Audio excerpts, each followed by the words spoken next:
Hello, ladies and gentlemen. My name is Sam64, and I'm joined alongside. Hi, I'm Michael from Team Eruption. Hi, I'm Will from Team Aftershock.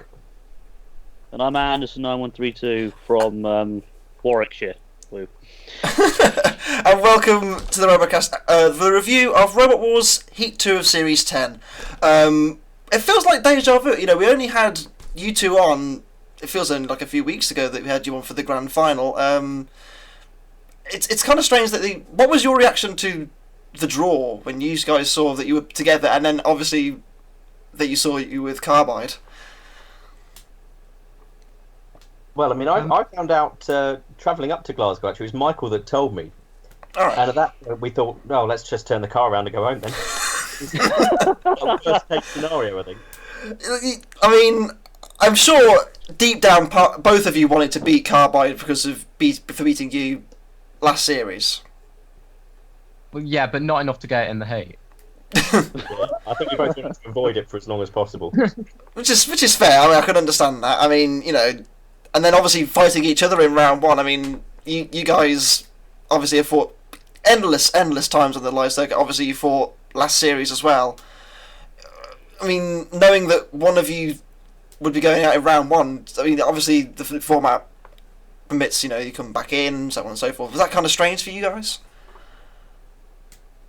I mean, yeah, it wasn't really, because I mean, we're so used to fighting each other, okay, with different machines, but I know for me it would have been nice to have fought someone else for a change. Go all that way and fight someone different, yeah. Yeah, I mean, I prefer fighting Manta, it must be said. Like, I come out with a robot at the end, which is normally quite nice.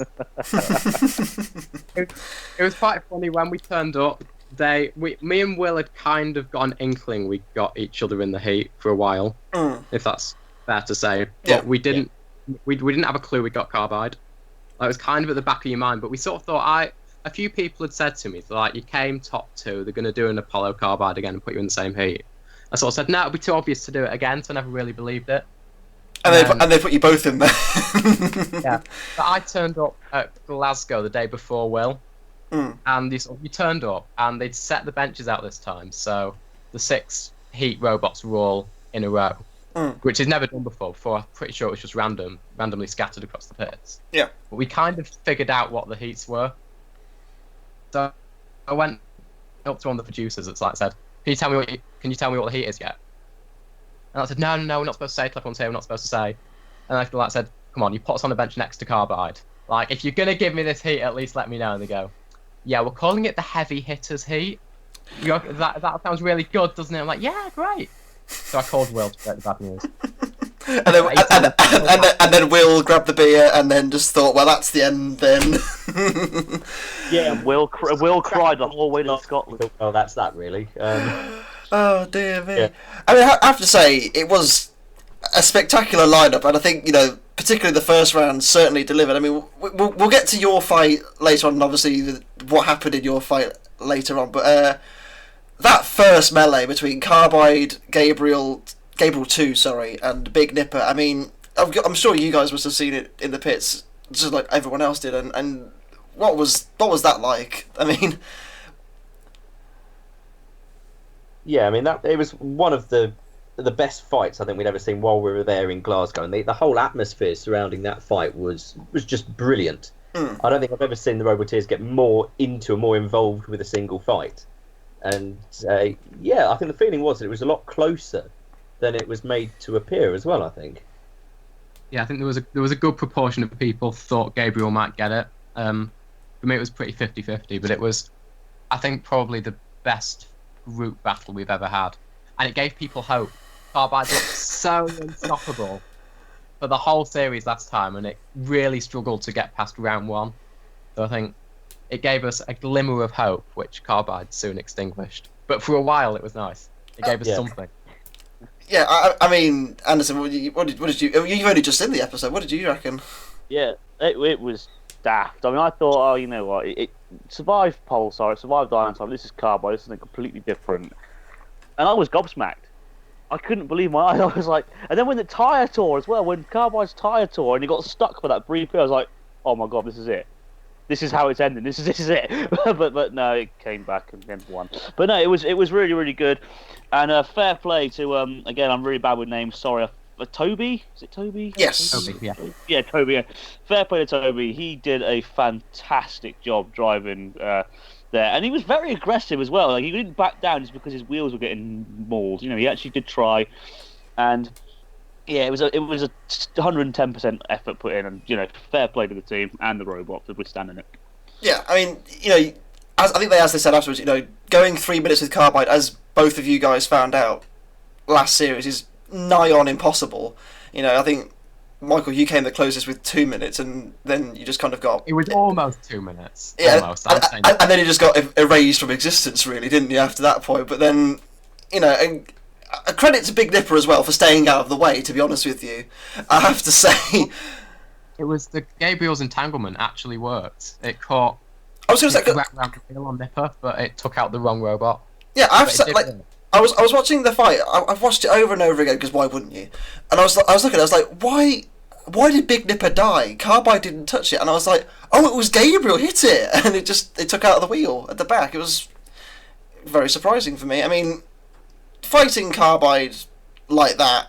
I mean, obviously they had their problems afterwards, but like, is that the only way you can beat it? Just try and like make sure it dies internally first. Is that the only way you can really beat it? Yeah, I think Carbide's such a tough machine, and it's so well engineered that you kind of just need to wear it down. I don't think you can really smash it. You just have to allow it to get so many hits in that something starts to wear out internally. And I think Gabriel did that perfectly. It's such a tough machine, and I don't think it gets enough credit for just how tough it actually is. To go and stand up to Carbide like that for 3 minutes is pretty incredible. Yeah. I think the trick with Carbide, for the most part, I mean, Gabriel came very close, but while Gabriel's still, when Carbide's still spinning, it's going to win. There's not a huge amount you can do to it. I think that's why they got the decision in the end, because Gabriel did an amazing job surviving, but Carbide still probably got the most hits. But I think if Gabriel had got them, maybe not first round, if they'd had a little bit more luck and they'd got them maybe 3-4 fights in when they're starting to get a little bit more tired, they could have had it. You've got to stop that weapon, and they were so close with the batteries going. Yeah. If they got Carbide in the heat final or the group battles of the final, I think Gabriel could have taken them. It was an amazing spectacle. You know, I love me some Gabriel slow-mos. I mean, no disrespect to either of you two, but Gabriel is my favourite modern robot for a reason. And you know, those slow-mos of it getting ripped apart by Carbide is just some amazing stuff. But I mean, ultimately, Carbide just going through round one. Big Nipper and Gabriel we'll see later on, and now we turn to you two. Will, you really don't like this arena very much because every series you get, like, you're involved in a fight that ends up breaking it, don't you? Yeah, we're making a bit of a habit out of doing this now. I help. I'm repaying it for damage we had in Series 8 thanks to Carbide smashing the arena. If they'd called to cease then, we might have got away with it. So I like to think I'm just repaying the arena for that one. I was going to say, Michael, the shot with that aftershock just perfectly hitting the wall. I mean, that was, you couldn't get it any more on it if you tried, could you? Really, it was great. Not really. It was just, I don't think I even planned for it to go out. It was just sort of like aftershocks in front of me. Oh my god, what do I do? He's going to tear my flipper off, sort of thing. And you get underneath it and you flip, and that's how it went, really. But I think it's fair to say nothing in that melee was really planned. It's turned chaos a bit. So I have to ask. Okay, I know it's all kind of a blur during the fights. You know, it's kind of difficult to remember in the heat of the moment. But like, did you all just kind of back off a little bit, and then Michael just kind of just kind of waltzed through and just kind of chucked you out? Is that how you saw it? Well, for me, all I had in my ear was my dad telling me to stop and go cease. So it was kind of as soon as that happened, I wasn't really paying full attention to what was going on. So I turned the disc off, and I remember sort of turning around to reverse up to the wall where the house robots load in, thinking, all right, we'll park up there. And then the next thing you know, you see the robot flying through the air. And kind of think, oh, that happened. And the first thing I did was turn around to my dad and I said a few choice words towards him. And to try and just what had happened. See, not broadcastable this time, unfortunately, but no, unfortunately not. And I'm glad they didn't show those, but they probably couldn't actually. I wouldn't mind hearing what it was later, but you know. I have to say, like, you know, and then Michael, I mean, are you going for the record of most out of the arena flips at this point? Because you've got quite a few. Yeah, I think we're on 7, or I don't know how the count. I was saying, my query is: do you count Crackers and Smashers 2 or 1? Because it's one entry, isn't it? It's Robot Wars. Tweet us, let us know if it's 2 or 1. But you know, it's impressive the fact that, you know, when I think when you first came on, you said, you know, you obviously got Terror Turtle out in Series 8, but you weren't really sure how easy it was going to be, and you seem to do it easier than most others. Is there a secret to it? I think just it depends what fight you go into, because some fights, like the Big Nipper fight, I kind of gave up on getting them out of the arena pretty quick. So I tried pushing them to the wall, and they were too good at driving off the flipper and making it difficult to get them out. So some fights you sort of give up on it and just go, I'm going to get a judge's decision. With something like Aftershock, or any sort of really, really nasty vertical, you've got to, if you go 3 minutes Aftershock, you're going to get a big hit. So you've got that. It's your only real chance of surviving the fight unscathed. We got quite lucky against Nipper that his forks all got bent up and we survived. But other than that, you've kind of got, that's your only real chance to get through that bar, if that makes sense. Yeah. So I know a lot of people aren't too happy that, you know, you go, like the Cherub fight and stuff like that, you go straight in, thrown straight out, but it is the best way to get through. So it's kind of a tough one. Some fights you go for it, some fights it's best not. Whenever there's a really dangerous weapon in there, you've got to go straight for it. I can understand that. You know, obviously it doesn't always work out. We've seen that before, but it's a way to win. It's the way to win, and you know, and it did good for you this time. You know, you took very little damage in round 1. You went through. Will, you now have to fight the resurrected Gabriel. I mean, again, you fought them endless times on the live circuit with Manta, and I've heard it's a right pain for flippers to fight.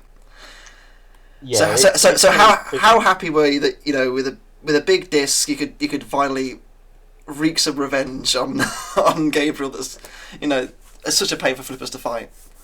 Yeah, I mean, on the live circuit, it's nigh on impossible to do anything with.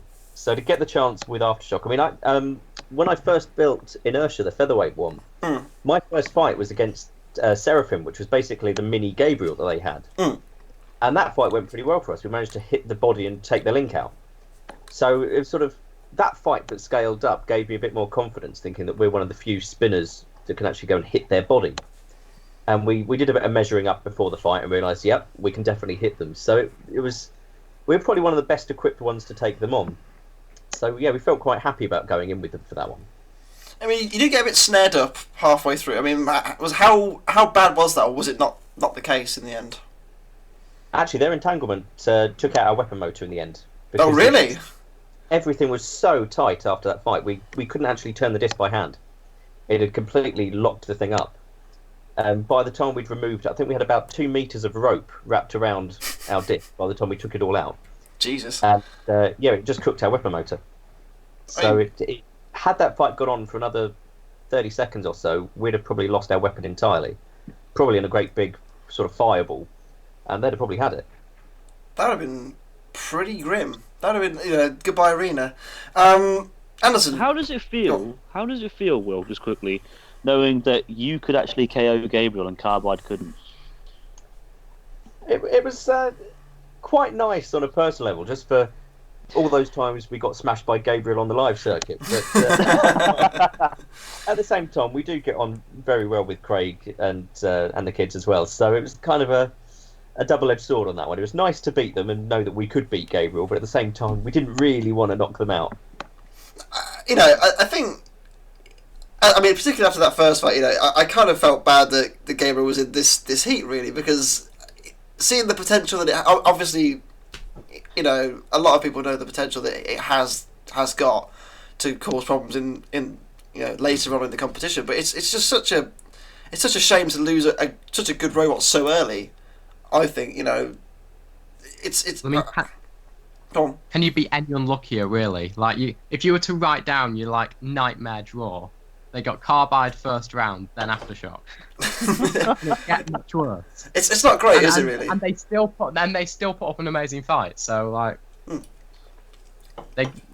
any other heat they could have done really well, and they did really well in this one. So I mean, fair play really. So all those nasty people. Yeah, all those nasty people last year that said Cherub didn't deserve it. You know, you can leave it alone now. Okay, they've had their beating. Gabriel put up a good fight, but it got annihilated. It was nice to see that it did still work for the most part, and obviously still works today. Moving on, the biggest. Is this the biggest hit ever from a disc? This was crazy. I know it's. I think is it 60 kilos smash. Something along those lines. 54 height limit, isn't it? So it's fair. It's half a heavy, but it's what a hit from Big Nipper. I didn't expect that. Well, if you think a 60 kilo robot's hitting the roof, that means on the same hit it could be throwing 100 kilos over the big screens. Yeah, and nobody else has ever done that. So it's probably the biggest hit. Yeah, it's like the only thing that to me comes close to it is Matilda flipping nuts out last year, but that's Matilda who weighs 300 odd kilo and has a massive disc at the back. Big Nipper's got. No. Terahertz had a good flying lesson from Aftershock. It did. That's a very good point. But that was a bit of help from the Ford Ripper. Not take anything away from you, Will. But you had a little bit of a helping hand.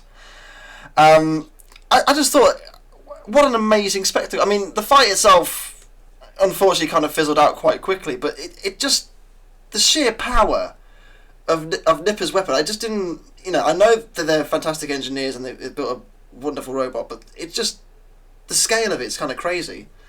I mean, I mean, Nipper's disc it's equally on par with ours that we had definitely last year. It's probably up there in terms of raw power with the one we had this year, and I think the main problem they had was just getting it to engage. And I think they proved in this fight, as soon as they get a hit like that, which properly engages with the other robot, I mean, it's just a huge amount of energy being transferred to make that robot hit the roof like that. So it's so impressive. And they took out a few lights as well, which is always good fun. It was nice that they finally proved what they can do. So they changed a lot of stuff for Series 8. It could have done a lot better first time we saw it. It didn't get back in. Then they went in the group battle, got taken out by some entanglement in like 10 seconds. So they've not until this fight, they've really not shown.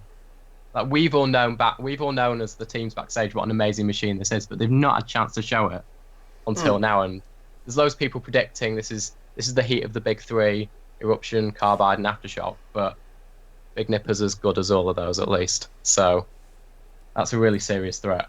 Yeah. Anderson, anything to add? No, not really. No, it was good. Yeah, I liked that big hit. I mean, I'll admit my chin hit the floor with that one. Because I really will admit I underrated Big Nipper's spin. I didn't think it was that good. And well, I'm happily ate my own words really when I saw that hit. I mean, it was ridiculous. I mean, Jesus. Yeah, fair play. Yep, and sadly, how high do you guys rate Crackers and Smash? Like as a cluster bot today, how high do you rate it? It's very well built, and there's always going to be a limitation as to how effective a cluster bot can be. But I would struggle to think of a way in which you could see a cluster bot dominating in the same way Carbide or Aftershock would. But I think for what they are, they're incredibly well made. They showed last time they could take a few hits from Carbide, they kept going. Yeah. And they took quite a few hits from Aftershock in our group battle, which I think quite a few got caught, and they kept going through that. I believe. Squashed by Kidalot. Still were. Yeah, squashed by Kidalot, got thrown into the roof by Nipper, and I think wasn't even looking that bad afterwards. So, build quality, it's really good, but a cluster bot's always going to be a bit of a limitation. But in terms of what they are, they're really good. Yeah. Yeah, well, I agree with Michael on that one. I think as a clusterbot goes, that's probably getting towards as good as one could be. I just don't think necessarily that a clusterbot could be quite as effective as just one single machine. Yeah, okay. It's food for thought. You know, maybe one day that'll, you know, some new technology will come around and cluster bots will be the way to go. But until that day, Crackers and Smash head out, and Big Nipper goes through, and Will has a date with Destiny and a rematch with Carbide, which I'm sure you must have been really looking forward to. Yeah, of course we're always thrilled to cover with Carbide. You know, this is now every series now you fought them. Yeah, I'd have really loved to have had a break. At least one would have been nice. And I mean, you had your what was the difference between your special Carbide bar and your regular bar? Was there much difference, or was it just the fact that it's one toothed? Yeah, I mean, this one was the one tooth bar as well, to try and further minimise the chance of them hitting it before we hit them. And also, this one was thicker and heavier than our other bars. This one's about 18 kilos instead of 14 we had last time. Mm-hmm. So it's packing a little bit more power as well. But yeah, it was still going to be really tricky to beat Carbide even with that setup. Yeah, I have to say, at least from my from a sort of neutral perspective, you have to say that at least it was a bit of a better fight this time, rather than it was, I think, pretty much one hit last time and you died, or your weapon died, and then that was it. This time at least you did get a couple hits on Carbide yourselves. You took a nice chunk out the front and the back. Yeah, I mean, at least coming out of this fight, we felt like we'd done a little bit better getting a couple of hits on them. Yeah. As soon as we watched it back, we realised that pretty much the first hit actually took out one of our drive motors again. So it still wasn't as good as it could have been. And I think our biggest regret looking back is we actually went into that fight 15 kilos underweight by the time we changed our bar. Oh, wow. And had we had the time beforehand to really think about it, we'd have actually layered up the armour on it and just completely tanked it out. And then I think Will's dead. Carbide has killed not only Aftershock but also Will. Will, are you okay? Can you hear me? Yep, you're back now. Oh, there we go. Oh, good. That's good. It's not our day, is it? For the record, viewers, this has been a nightmare to do. Michael's had problems. I've had problems. I just need my bed, to be honest with you. Anyway, we'll move on. It'll be fine. We'll get there. Yeah. So unfortunately for Will got beaten by Carbide again. It's friend. It's yeah. Join the club. It's pretty sad, but it happens to us all, I suppose. And now Michael has his own fight with Big Nipper. How cagey were you going? Having just seen what it done to Crackers and Smash, were you a bit more apprehensive going into this fight? I think the term is bricking it. No. Go on. Yeah, we were really scared of Nipper. We actually got really lucky in the fight because we've got one flip on it, and it landed straight down into the floor, and their forks bent up. Mm. And the forks they put on it, they called them the Eruption forks, and they were razor sharp. If I'd gone head on with it at the start of the fight, I would have gone straight into the weapon. And that'd have been game over for you, wouldn't it? Yeah, I wouldn't be getting under them again. I would have been pretty screwed then. Mm. So what they actually did was they swapped out this fight. They've got, in all the other fights you saw them, they've got solid titanium forks. Mm. But the fight against us, they swapped them out for aluminium ones with a big titanium that they'd screwed on the front. And these were a lot sharper, they were a lot lower.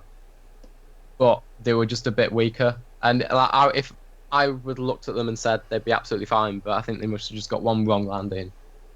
And they bent up. And that was us kind of okay for the rest of the fight then. But if that hadn't happened, I think you could have probably seen a Nipper Carbide final. That definitely could have happened. So we got quite lucky there.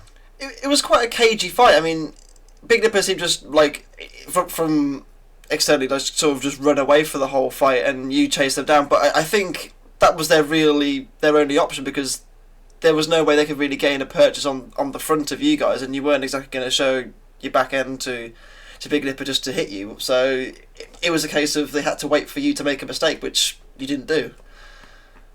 Yeah, well, as soon as their forks had gone, they weren't going to get a hit on us head on, so they had to drive around the side. But yeah, I think just keeping the front pointed at them and just I kind of gave up pretty early on getting him out of the arena. Like that's my tactic. Everyone knows that's my tactic. And against something as dangerous as Big Nipper, that's what you go for. Mm-hmm. Going into that fight, I was thinking if I don't get him out in a minute, I'm going to take a lot of damage here. But we got that stroke of luck, and the sort of tactic quickly changed to okay, I can control them pretty easily. If I can just keep on flicking them, that's probably the safest way to win.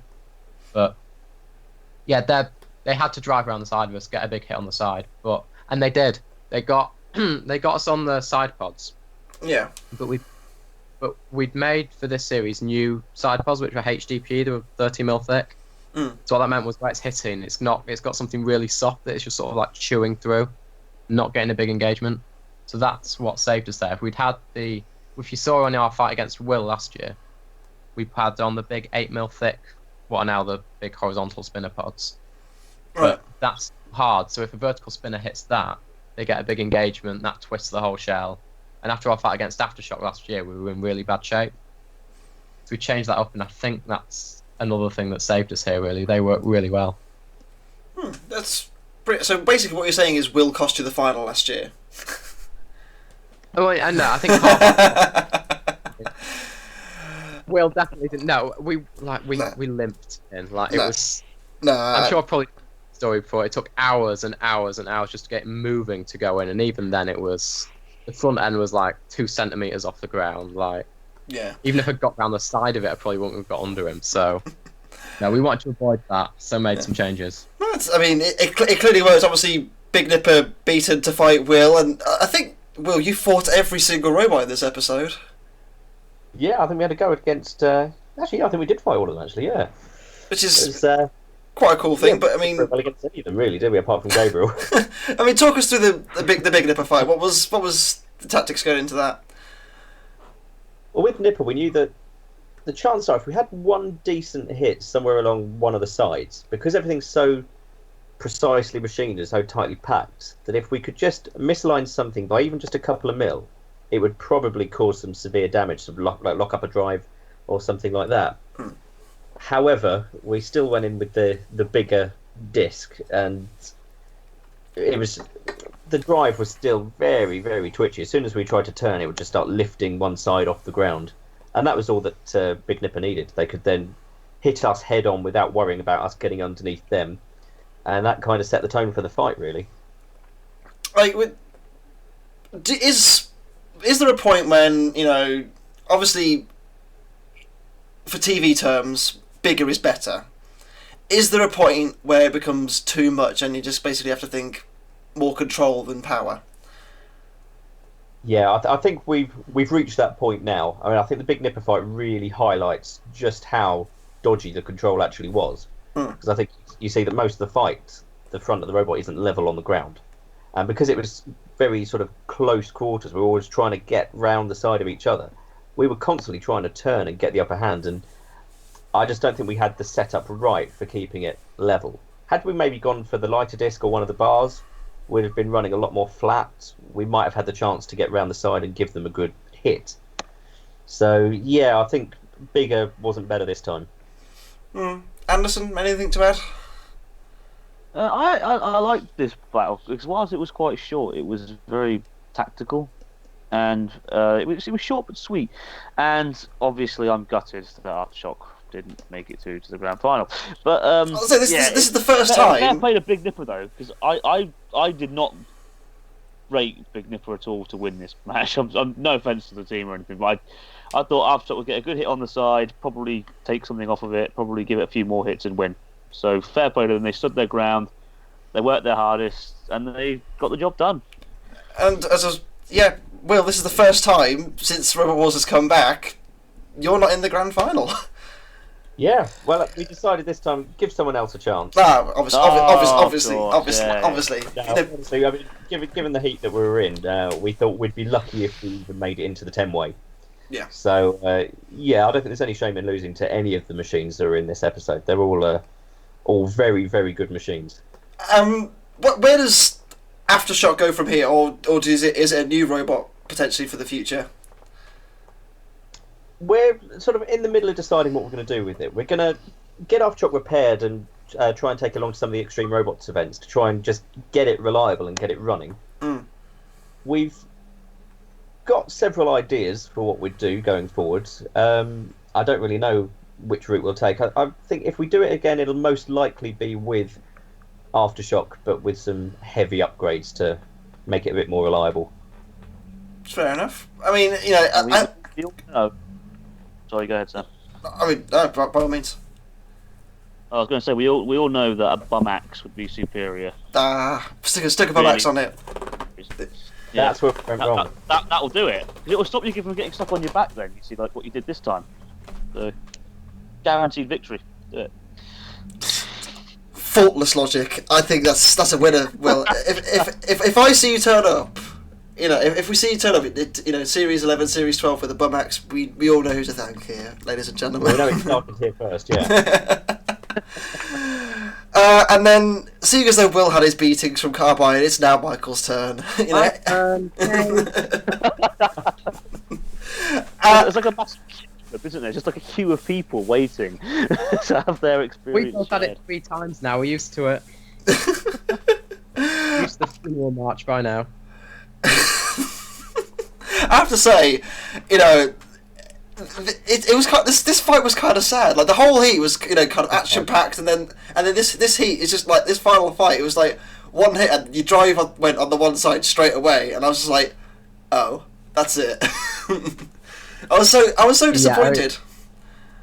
It was a bit gutting, really, because in general the robot was better. We'd got it right to fight Carbide, really, or a lot better than it was last time. If you watch the fight, the front where Carbide keeps hitting it actually doesn't really take much damage. It's just got. And I'm not saying I thought we would have won. I think that's still a long shot, but I was hoping we'd do a bit better than that. Yeah. I think, like, I don't think we were. I think maybe unlucky in a way to get that one glancing hit on the side. Like, it was probably going to happen at some point, but to get it so quickly was a bit gutting. But you know, what can you do? I mean, fighting Carbide, as you both know all too well at this point, it's just like it's pot luck if you don't get hit with that glancing blow early on, as you say. And you know, I think it's kind of sad that the Heat final, you know, obviously last week's Heat final was spectacular. I think everyone could agree there, but like, and this one was just kind of like one hit and then it was one and done. Really, it's a bit of a shame, but that's the way it goes sometimes, isn't it? Really. Yeah, I mean, we made the mistake we made in a way was after the last series where Carbide kept cutting through our sides where the panels that hold the wheels on. Last year, what we had was we had the original 4mm panel, which has been there since it was first built, and we welded an extra layer of 3 on, so it was 7 in total, but 2 layers. And we thought that made it a bit weak. Carbide's cutting through that a bit easy.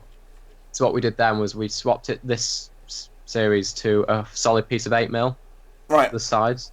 So it was a lot tougher. We thought, okay, maybe if Carbide hits it once, we might get away with it now.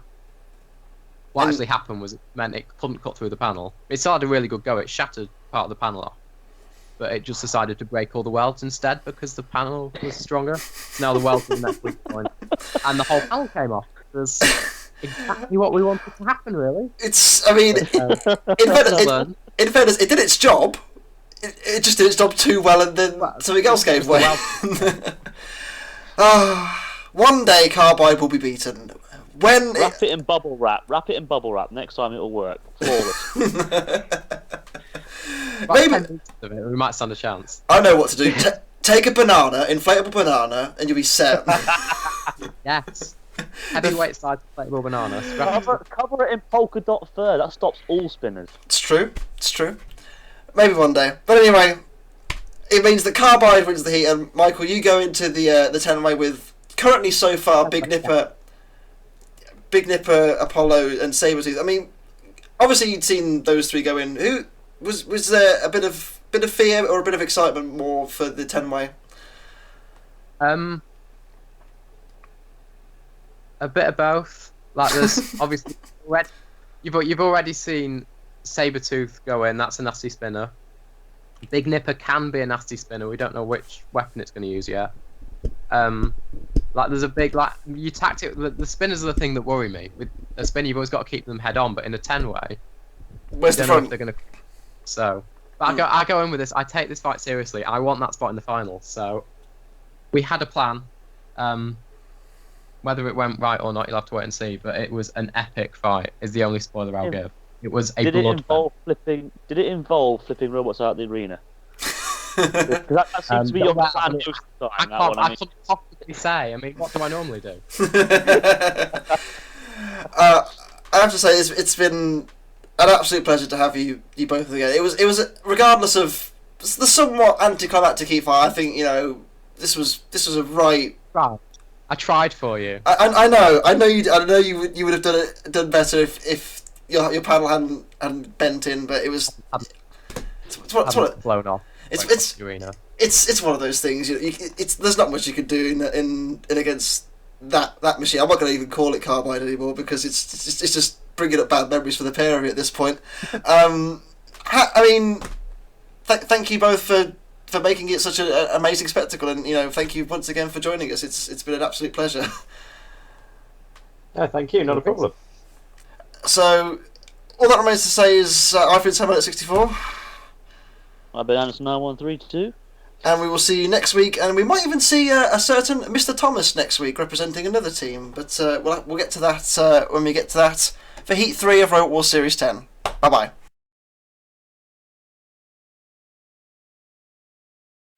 Hello, ladies and gentlemen. My name is Sam at 64, and I'm joined alongside. I'm Michael from Team Eruption. We start again. Oh dear me. You see us first. I'm just a fat in the background.